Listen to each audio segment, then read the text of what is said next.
আসসালামু আলাইকুম। অনেকদিন পরে একটা রেসিপি নিয়ে চলে আসলাম। আজকে বানিয়েছিলাম মোটা চালের বিরিয়ানি চিকেন দিয়ে। তো সব রকম মশলা দিয়ে আমি কষিয়ে চিকেনগুলো দিয়ে নিলাম, লবণ দিয়ে নিচ্ছি। এই টুকটাক ক্লিপস নিয়েছি, ওগুলো আপনাদের সাথে শেয়ার করছি।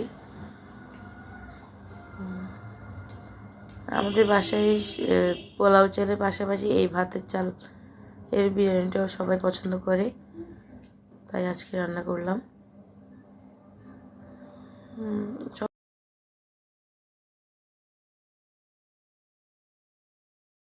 কিছু আম্মুই রেডি করে দিচ্ছে, আমি শুধু বসিয়ে দিলাম। আলু গাজর দিয়ে দিলাম। হ্যাঁ, কিছুক্ষণ ঢেকে রান্না করে মুরগিটা হয়ে গেলে এরপরে চালের জন্য মশলা কষিয়ে আদা রসুন পেঁয়াজ লবণ হলুদ মরিচ সব জিরা গুঁড়া সব আবার দিয়ে কষিয়ে তো ভাতের চালটা দিয়ে দিলাম। এগুলো হচ্ছে সিদ্ধ চালের, যেগুলো আমরা নর্মালি ভাত খাই ওই চালেই।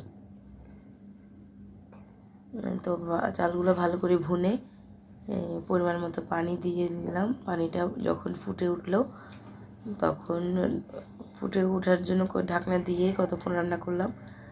হাফ হয়ে গেলে চিকেনগুলো ঢেলে ভালোভাবে মিশিয়ে অল্প আঁচে রান্না করলে তৈরি হয়ে যাবে ঝাল ঝাল বিরিয়ানি।